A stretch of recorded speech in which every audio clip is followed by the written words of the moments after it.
Good afternoon, everyone. I am Joanne Flick. Everybody calls me Joe from the Montana State Library. I'm the CE coordinator, and I will be kind of guiding us through a discussion about a couple of important topics this week in the class. We're going to be, let me just skip to my what's up here today slide.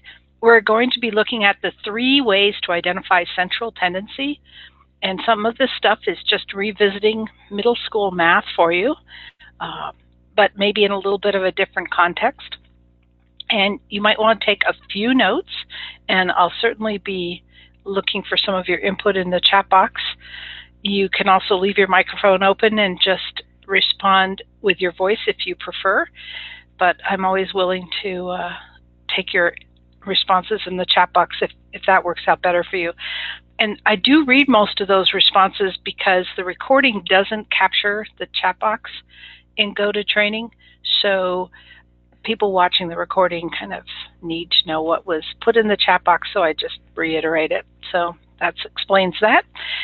So we're going to talk a little bit about how to recruit the respondents you need to get the data that you want, and we're going to also touch on ethics a bit. We mentioned this at the first meeting, and today we're going to spend not a ton of time, but just a little bit more detail about ethical behavior when doing human subjects research. And oftentimes we think that only applies to like medical researchers or something like that, but actually we should be cautious about what kinds of questions we're asking people and what kind of data we're collecting about with people. And then we're going to just talk about why it's important to share your data and analysis with the field and to be transparent as public agencies, as libraries are. And so that's the agenda for today. It's pretty full. So we're going to start, though, with a little bit of review. So starting with validity and reliability, those were the 2 phrases of the day last week when we talked about writing questions. And just to recap, validity is when your question provides you with some useful information, and it basically measures what you want it to measure. And reliability is that the question provides you with consistent data. So the same question asked on a different day to someone else in that audience is going to give you a reliable answer. So those are 2 different measures for your questions, and your questions should have high degrees of validity and reliability. So last week I asked you to write a bad question after talking about how to write good questions and the best practices for writing questions, and some of you shared those questions with me, and so I thought it'd be fun to take a look at them right now and then kind of have a little conversation about why they're bad and what we might do to fix them. So here's the first one. So the research question for this particular question is, what training does our library staff need to be sensitive to all cultures? It's actually a question from the last time I taught this course, but I thought it was a good one, this bad question.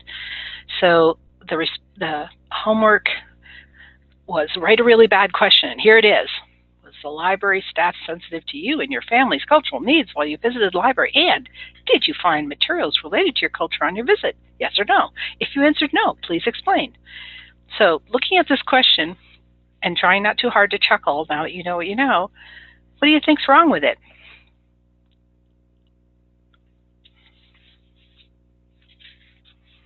I'll wait for you to type something in the chat box, or feel free to just open up your mic and respond.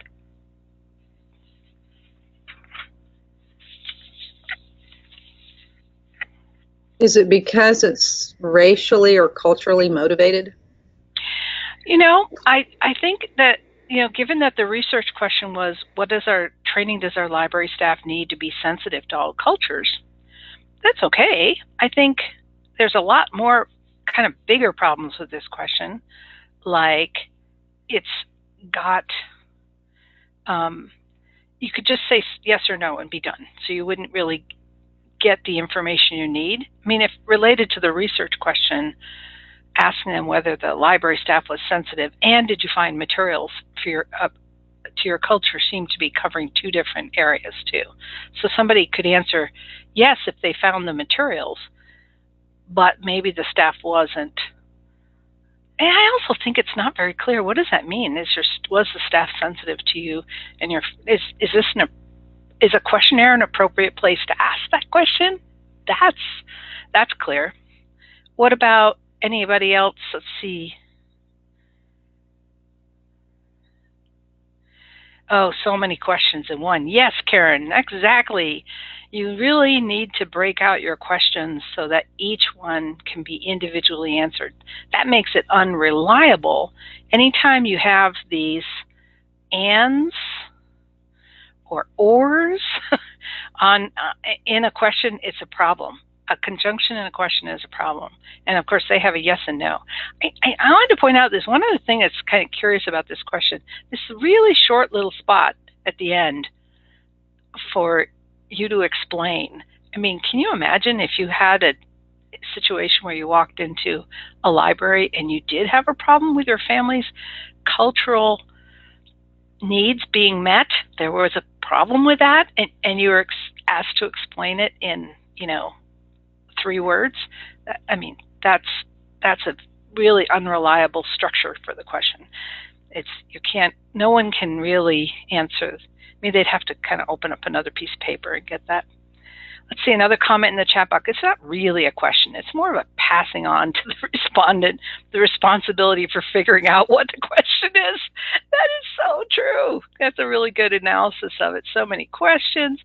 And then Carly, she said, let's see, more than one question. Consistency, it's also confusing without defining what they mean exactly. I mean, you'd be better off to just ask the research question. They haven't really considered their audience at all. So it's a really great bad question. And I hope you guys had fun writing bad questions. And somebody, I think, mentioned that it's kind of hard to write bad questions. So here's one that came from our class. How should the library add 10 new hours to their current schedule? That was the research question. That's what they're trying to find out. And here's the question for the questionnaire. Suppose the library was to add some hours, depending on staff availability and budget. When do you think most patrons would like those hours to be? Would you come to the library more often or just adjust your regular time? And do you think it's a smart way to spend your money? Again, way too many questions. Yeah, brevity is not. Let's see.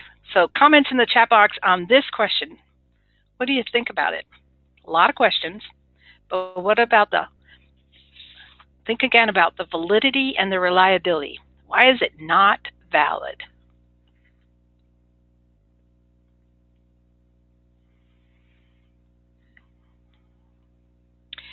We have a comment in the chat box saying, I am laughing because it sounds like our conversations today.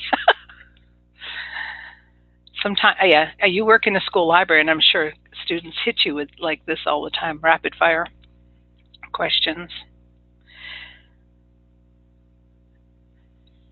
In many ways, I think it's not really an appropriate line of inquiry for a questionnaire. This is more like, could you break this out into questions for an interview with someone that you valued their opinion? Carly's comment is, how would they know what most patrons would want? That's exactly right.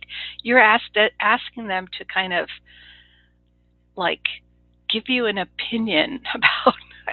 They don't know who your patrons are. This might be a more appropriate question to ask your staff, that part of the question, not the whole question. And then Karen says, I was just thinking I could be at a meeting instead of taking a survey. Yes, exactly. Too much information thrown at the respondent all at once. Absolutely. And it's just too much in there, not asking the real information that you need, which is more like something like, would you come to the library on a Friday evening if it was open? I mean, you already know that you're not going to add 10 new hours at 2 a.m. So it's better to frame it within something that's a real possible response. And then on the issue of validity, I mean, that's validity. On the issue of reliability, it's not reliable because too many questions that the respondent can't be expected to know. Like, what do you think patrons would like those hours to be? This is a really bad question, Carly. And asking them to judge what other people might do, that makes it unreliable. But I think this question has some promise. I think it's a good start to how you might want to have an interview with a key informant in your community, a stakeholder whose opinion you really value, somebody who maybe knows something a lot about your community. You know, you can maybe start here, break it up into individual questions, sit down with someone, kind of walk through an area of inquiry like this and get some useful information, but not on a questionnaire. And a couple more comments in the chat box. Am I the only librarian who doesn't know many patrons who realize they're called patrons? You know, that's a very, very good point. I noticed that when I first came to work at a library here at the State Library, everybody referred to their customers as patrons. And that was new to me and sounded frankly odd. So that I've sort of gotten over it working there for 8 years, but I wonder if that is something we need to consider when we're writing questions, not to use jargon. That is certainly good practice, and is the word patron in response to a library, is that jargon? Does your audience really know what that means? Maybe just say library users. And then Alexa has a good comment. It should be about my behavior, not what other people think. I think that's mostly true. I mean, I could kind of see a situation where you might ask from a certain audience what their opinion is about what the community needs, but in this case, it's certainly not really valid. And Carly points out it's definitely, they do not know. They are patrons. So when you're creating your questions, keep that in mind. So one more comment, answers could include some narrative, some yeses, some nos, some times. That's right. There's not going to be any reliable data that comes out of this question because it's all over the place. It's not a closed question. It's not an open question. It's kind of everything. So you want to do one more? Hopefully, because I've got one more planned. This is a very short one, but I love this bad question. So the research question is it currently worth the cost to continue to subscribe to Gale and EBSCO? That's what the library wants to know. So the question is, how do you feel about Gale and EBSCO today? Such a innocent little question. Why is it bad? Exactly. One person writes, I love this question. But it definitely depends on the day. Exactly. And it's not valid because we don't really care about their feelings, do we? We really care about what they're going to be using, what they depend on, what is, essential for them to do their jobs or to do their research. Their feelings are kind of beside the point. Let me think. I had a couple other notes here. It's not reliable because it's a double standard. It's a double-barreled question. How do you feel about Gale? Maybe I feel great about Gale and not so good about EBSCO. Maybe I feel great about EBSCO and not so good about Gale. It's impossible for me to answer the question. So that impacts its reliability. And from the chat box, and they have to know what Gale and EBSCO are, and they might not. They probably don't. Yeah, we're using more library jargon here. We're not asking them specifically about the databases that they use, and it's very likely that the customer, user, would remember a database by its database name, not by the vendor's name. Well, let's see another comment in the chat box. It doesn't specifically specify that they're asking about the products versus the companies, right? Exactly. Yes, maybe using the vendor's name was very poor choice. Makes it an excellent bad question. And this other comment, that's what I was thinking too, that I don't know what it is. You always have to be thinking about what your audience perceives and what their perception is, which is why it's always good to run your questions by a few people first. See, you can just ask them to take the survey, but not make it part of your official survey responses and look at their responses, or you can ask them to take the survey and ask them to tell you what you think about this question, or do you understand what it means? You can do it either way. So if you did not set time aside in the past week to write a really, really bad question, I urge you to take a few minutes in the next couple of days. And if you need the handout for some tips for how to write good questions, or you need to look at the slides, I'm happy to send you those links. And I'll just put my information in the chat box, my email. If you're having trouble getting to the Google form, I totally understand. Google Drive is difficult at times. So you can email me and I'll send you that information. But when you write a really, really bad question, if you make your brain kind of go through the motions to make it as bad as you can, it'll actually teach you the tips for writing better questions. You'll remember better. So give that a try. So any other thoughts, comments, questions about writing valid and reliable questions?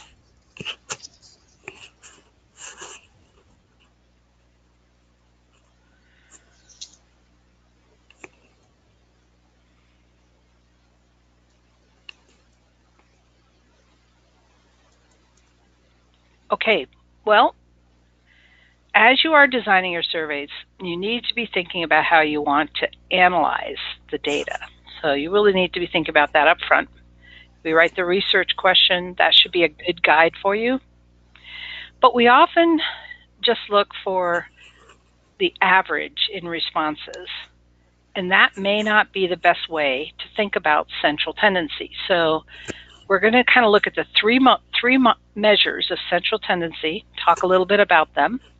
And this is basic math back to middle school, so we'll keep it pretty short, but we'll think of it in context of how we get the answers that we want, the data and the information that we want to make our decisions.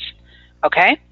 So on to central tendency, or, statistics 101. Mean, median, and mode. Do these sound familiar? I'll bet they do. You probably remember them, but let's just review. The mean is the average. So you add up all the responses if in a numerical response, and you divide by the total number of responses, and you get an average. So we use mean or averages quite a lot, maybe too much. So my caution to you is, let's always consider the other two as maybe a better measurement of central tendency. And we're going to look at a lot of different examples in the next few slides. The median is, and here's a comment in the chat box, mean, average, median, middle, mode, most common. Exactly. That's exactly right. The mean is the middle. So if you were to have 20 responses, from the low numerical response to the high numerical response, the one between, about 21 would be better. The 11th response would be the median. And the mode is the most common, most frequent response. So let's look at some examples. So here are your attendance results from a monthly event that you host at the library. The mean, or the average, is 14. Now, looking at this data set, I'll give you a few minutes to really take a look at it. Do you see any problem with using an average to get a sense of what the central tendency is, how many people you normally would have at this event? Yeah, Rebecca hit it right away.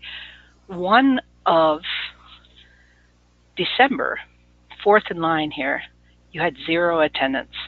So this is Montana. We had a blizzard. Nobody came. We had no power. The roads were shut down. It was a terrible day. Nobody came. So when you have an outlier like that in your data set, you really have to reconsider using mean or an average to get a sense of what the central tendency is. Can you give me an idea of what type of measurement we should be using? Here's median. So I've stacked the data in order from 0 to 30, and your median is 17. Good question in the chat box. Can you toss out the outlier and run it again? You can. And that is one way to get a better sense of central tendency. My guess is that if we tossed out that 0, we'd probably end up close to where the median is. My advice is don't do that willy-nilly, because in this case we had a reason for there to be a 0, but in other data sets there might be that 0 might be a valid number. It might be significant to your measurement. What my advice is that you always try to use at least 2 different measurements and compare them to make sure that you're actually landing on central tendency. Yes, and Rebecca, there is a test for this, the Q test, and I didn't get into that with this group, but you can Google that and look it up. It's a way of making sure, using different modes, different measurements for central tendency, that you're using the right one of the 3. You know, Rebecca, next time we should co-teach this class. Okay, central tendency mode, and this is, again, a very simplified version. So in mode, you're looking really for the most common result, and it might be really helpful if for that event you're thinking about having t-shirts and you want to know what the most popular color would be, or what color those t-shirts should be. Well, maybe in that case you want to use mode. And in this case, as you can see, we had all these people coming over the months, and they all voted on what color t-shirt they wanted, and there were more people that voted for blue than any other. So that's the central tendency. There were 50 people who said, oh, we should have blue. So the point is that when you're thinking about how to analyze your data, look at the data set, consider more than one measurement if you're looking at central tendency, and be mindful that that average or using the mean is not always the best choice. And that's all I really had to say about that. Let's talk about recruiting a good sample size, getting the people whose opinions you want to respond to your survey or your questionnaire. So part of getting a good audience for your survey is identifying the specific audience that you want, and then developing a strategy for the participation of that audience. And sometimes it's going to be more than one audience. So going back to that discussion about patrons, library users, or are you really interested in people who aren't using the library yet? That's a different group, and you're going to need a different strategy to get them to respond. We see this all the time, where libraries really wondering something like, well, if I expand hours, am I going to get more people to use it? Or is it just going to be the same people using it at a different time? Well, you would ask people who are using the library now if they would come more often if the library were open more hours. But you also have to reach out, if you want a new audience, you have to reach out beyond the folks who are walking in the door. You're not going to conduct your survey just inside the library walls. So for each specific audience that you're interested in learning from, you need a separate strategy. It's important to explain to your respondents, the people who are participating in your survey, the purpose of your research and the anticipated benefits. So the why that you're doing it and the why they should care that you're doing it. And that should actually be stated explicitly in the survey at the beginning and maybe again at the end, so that they clearly understand what you're doing with the information that you're asking them for. That's also part of our ethics discussion in a minute, but I think it's just important for people to know. And I think that it improves their response. So you could, to get a better response, pay your participants a token. Now the research says that a small token improves the response rate in your survey and doesn't skew the data. So it's something to consider. It could be something simple like, we'll put your name into a hat.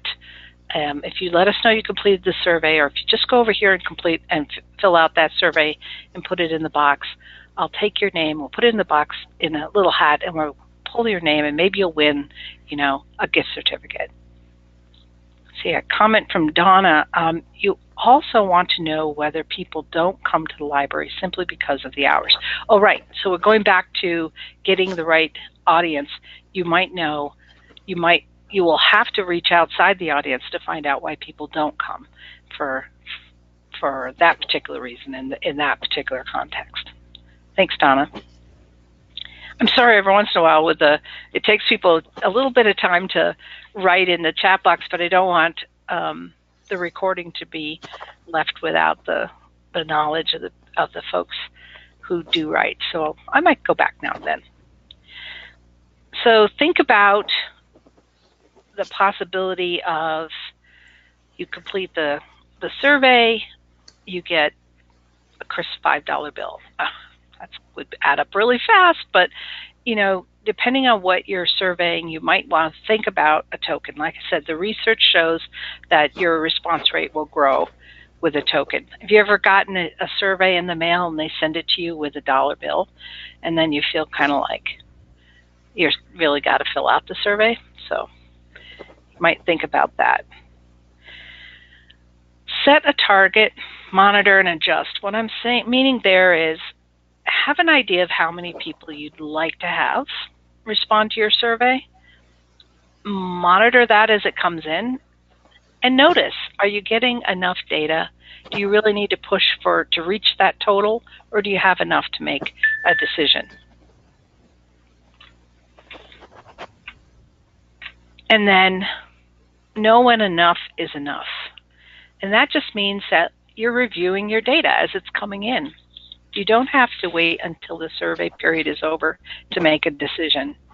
Sometimes a small survey, a small sample size is enough to get the data that you need to make a decision. And that's really all you need. You don't need to ask more questions or push for more people to respond if it's obvious after a few responses or a dozen responses or 2 dozen responses that the answer is pretty clear.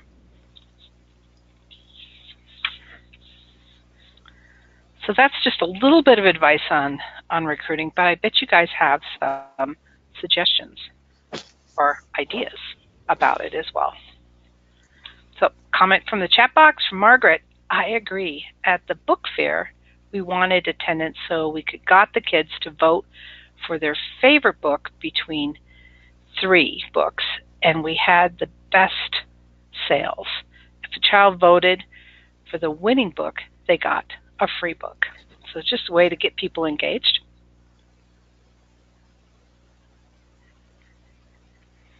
Any other suggestions for recruiting? Things that you've done that have worked out really well?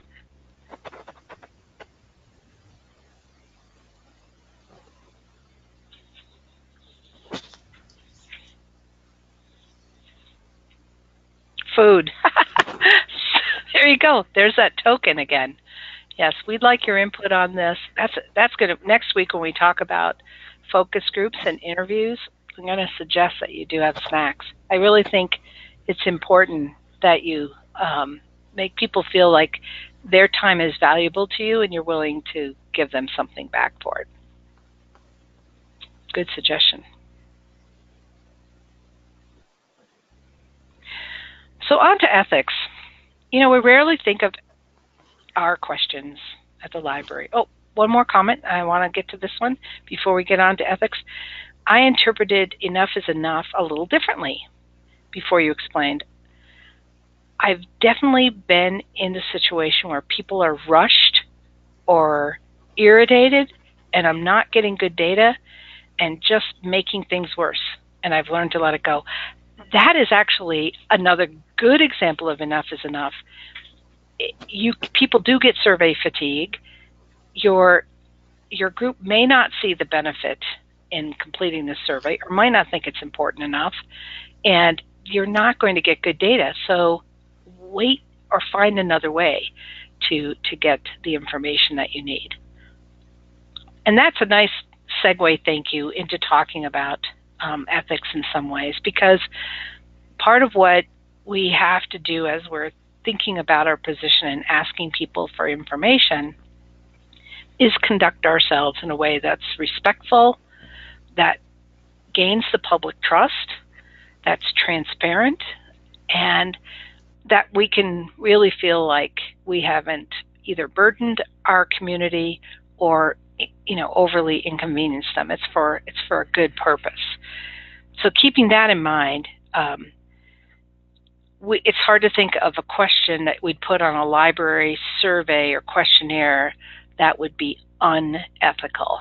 But there is a large history in the world of surveys of human subjects where data has been used for a bad purpose, even data that was collected for a good purpose. So I think my point today is to just make you hyper aware of where your data may go. Someone else may interpret it differently. It could be used in a way by someone who didn't have good purpose. So you definitely want to protect the privacy of your respondents, but also you want to make sure that nothing you collect is used to harm any individual. Sometimes we think, I need this information for the greater good of the group.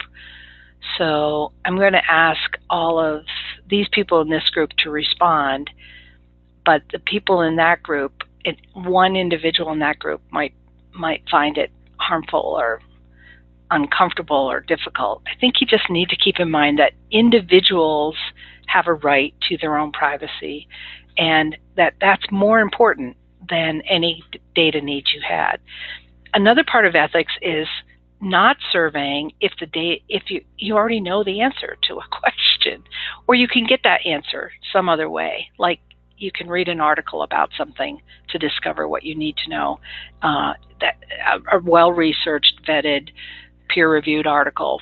You don't need to do survey research on that because it's information that's already out in the field. So let's see what else I had on that. I wanted to tell you a little story about this because I sit on a committee, have sat on it for a few years, that helps the Department of Public Health and Human Services provide better response and care for children in the whole range of medical response, from the time the ambulance might arrive on scene to the time the child is back home and being looked after their stay in a hospital.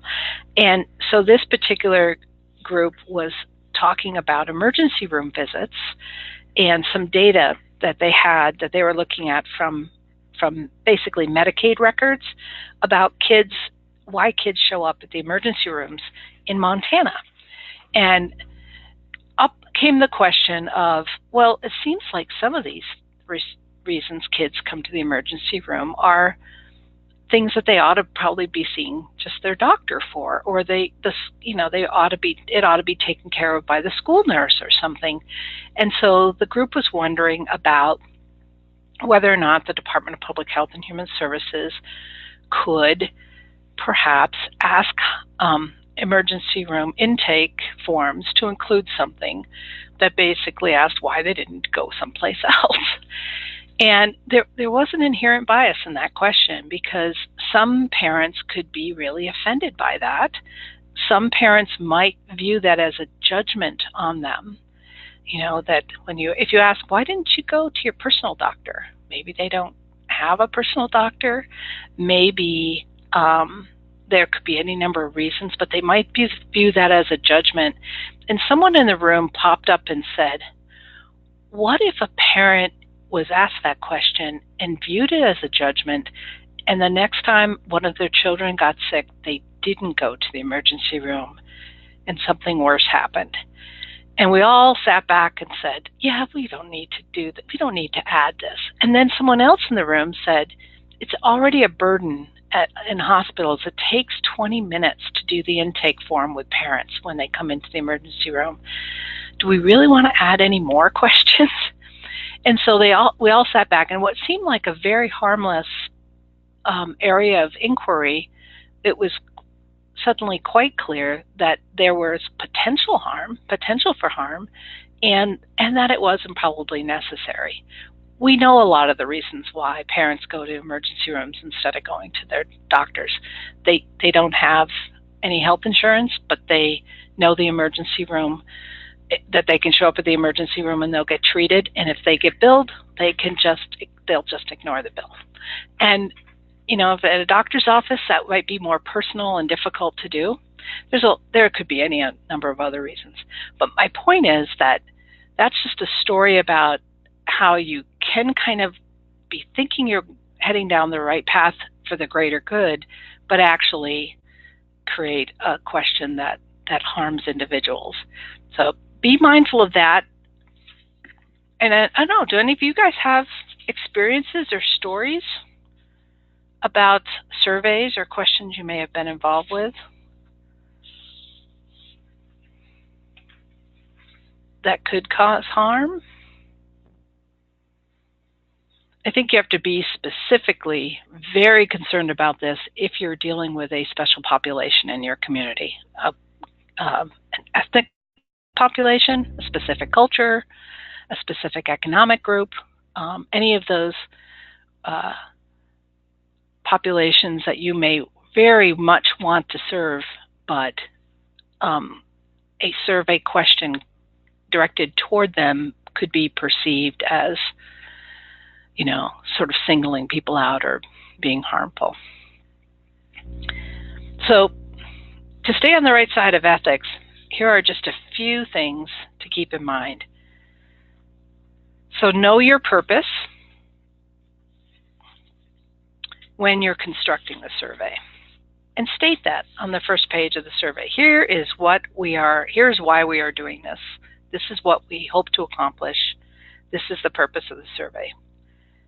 If you're doing a focus group or an interview, have a handout for your group to provide them with that information so that they're not just wondering why they're all there. Always offer to share the data. This is part of your being transparency. Anyone who takes the time to fill out your survey, they ought to be able to see the results of their survey. I do this all the time. I never send out a survey where I don't put my email at the end and say, if you want to see the data from the survey, send me an email and I'll share it with you. I never get anyone asking, but I know it's the right thing to do. So just do it every single time. Always make that offer. If you don't need the information, don't collect it. This is especially true of any information that could be used to personally identify a person or a group. So if you don't need to know that person's race, ethnicity, religious group, where they live, the zip code. If you don't need that kind of information, don't ask, don't collect it. It has to be really essential. And the more information that you collect like that, the more you're getting into an ethical danger zone. I often advise people, because when we collect surveys from like I'm going to collect a survey from you guys and get your feedback on this course in a couple of weeks. And I know every one of you who have registered. I've gotten to know you a little bit better in the course. Some of you are the single person representing your state. And so if I asked just, what state you live in, I'd be able to identify some of you that way. And I think, so I don't need to ask that question. So I shouldn't ask it. And know for sure whether your survey is truly anonymous or confidential. If somebody is filling it out on paper and putting it into a box, and someone else is watching them putting it into a box, they have access to that survey and it's no longer anonymous. So maybe you make an effort to keep it confidential, but don't promise that it's anonymous if you can't absolutely assure that it is. A couple comments in the chat box. This is really hard to think through how people might interpret things, or even with clarity, people can take context and draw incorrect conclusions. That is so true. And I think the fact that it's hard should just, if we follow these rules, if we state what our purpose is, if we have transparency in sharing results, if we don't collect things we don't need, and if we're clear about whether the survey is anonymous or just confidential. Confidential is the term, means that we're going to make an effort to keep your identity secret, or not to publish it without your permission. But I also have situations where, especially if you have open-ended questions, the respondent can easily self-identify who they are. I mean, they might just say something as innocent as, I'm a library director at a small library on an Indian reservation near a lake. And in Montana, I would know what that library was. And so somebody just smiled. They know what that library is too. So if they just describe a few things, they have kind of blown their cover. So that means that now I know what all their answers are. If I can identify one response, then I know what all of them. So they're not really confidential. If I see the survey is structured in a way that it's easy for people to self-identify without meaning to, I make sure that I state that, like the following questions, if you respond to them, you may identify yourself. So it's okay if you do that, but be mindful that I will keep your information confidential. So then when I report it out, I'll probably drop off that part about the small library on the lake on an Indian reservation. So any other suggestions or comments about ethics? Can you think of any problems or situations that you've encountered in the past?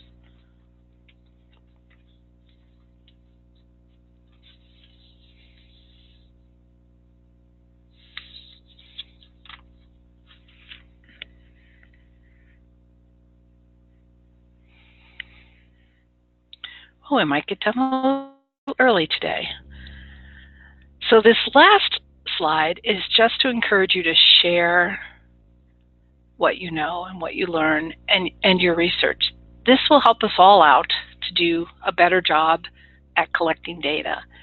So next time you are doing research or surveying your community and preparing for developing a new long-range plan,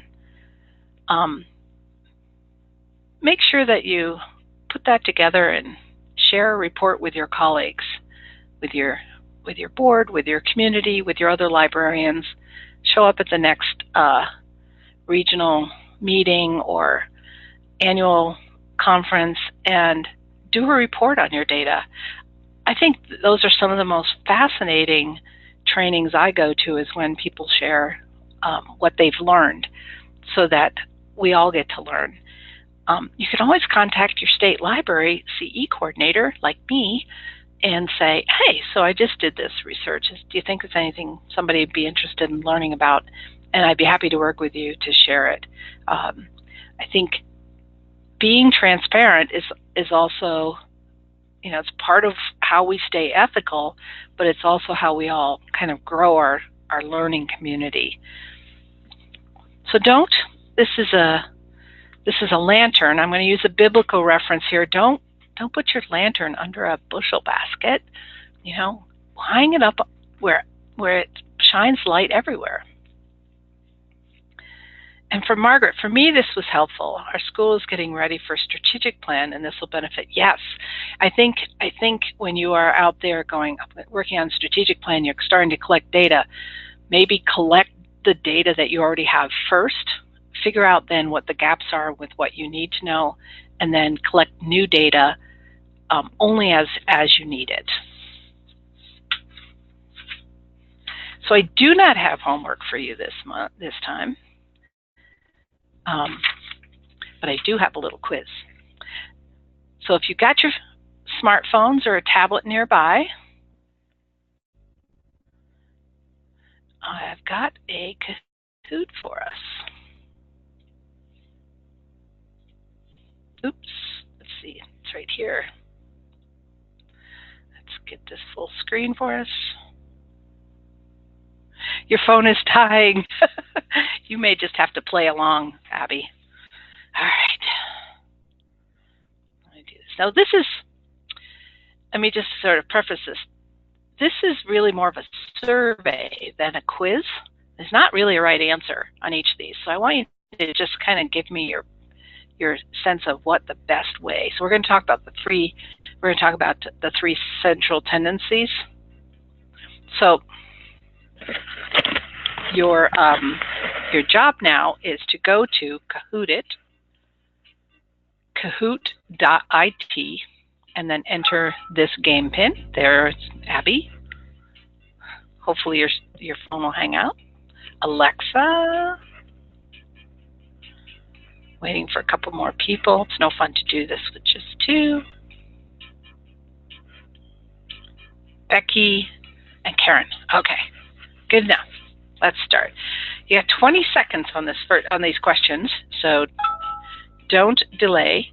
And the first question, oh, beauty. I don't know who that is. Oh, everybody's on. Great.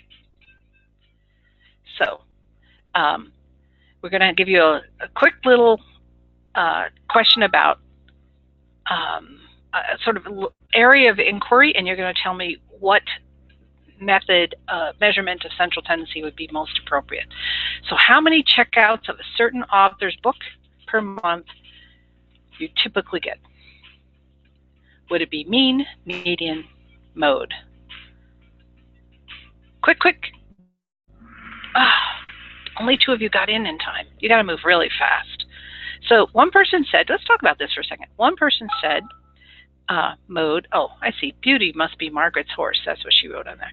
So beauty, one person said mode. So checkouts of a certain author's book per month you typically get. So mode would be, you'd look through and you'd say, I got 10 checkouts this month, 20 checkouts next month, 20 checkouts the month after that, 10 checkouts a month, 20. So if 20 might indeed be a really good method of measuring central tendency. And average might be. In this case, it's all going to depend on your data set. You're going to have to look at the data set and make your decision. Or maybe use more than one measurement. So you ready for another one? 20 seconds, so don't delay. How many seats do you need to set up for a typical attendance at an event? You use mean, median, mode, or more than one measure. You got 10 seconds.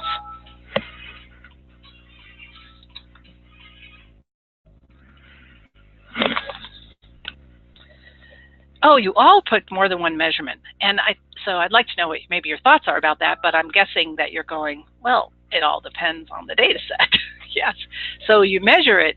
So a lot of times you really don't make that decision about which measurement of central tendency you're going to use until you've got your data set in front of you. And one person said, mode. Yeah. So one more. How much should be budgeted for supplies at an upcoming event? How many supplies? So should you use, we're looking at all of our previous events similar to this one, trying to figure out how we're going to budget it. What do you got? Mean, median, mode, and 3 seconds.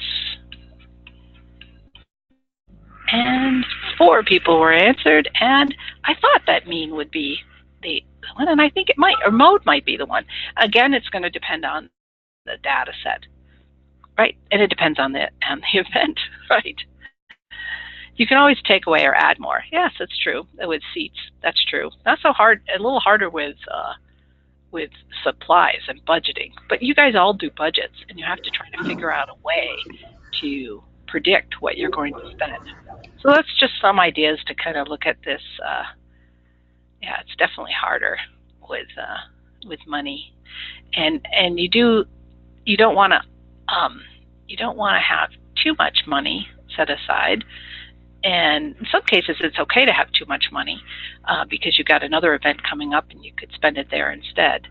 So it all depends on the situation, obviously. There's no, like I said, in these little survey, there's no particularly right answer. I just think it points out that it's probably best to use more than one measurement and then to compare and see. I think one check is if you use mean and median, and they're very close, then you probably have a good sense of central tendency. But that won't work at all if you're for certain kinds of surveys that you're doing. So definitely look at the data set, think about your answers, maybe apply all 3 methods, measurements, and see what your responses are. And that's all I have for you today. So I don't have a homework assignment for you. I'm not going to ask you to write an unethical question, so that might be fun. And I'd be happy to answer your questions. Maybe stop our recording. Next week we are going to be talking about, let me just pull up my PowerPoint slide again. Next week we are going to be talking about focus groups and interviews with key informants. And so we'll be kind of moving beyond survey questions, which we've kind of focused on for the first 3 sessions, and looking at other methods of surveys. So questionnaires are one type of survey. Asking key informants is another type of survey. And focus groups is a third type of survey. So we're going to focus on key informants and focus groups next week. And, key informants kind of makes it sound like, kind of FBI or CIA or something. But really it's people who know what the answers are. And so then it's just a matter of you formulating good interview questions. So one more comment in the chat box I'm going to share. I'm going to look up Rebecca's Q test.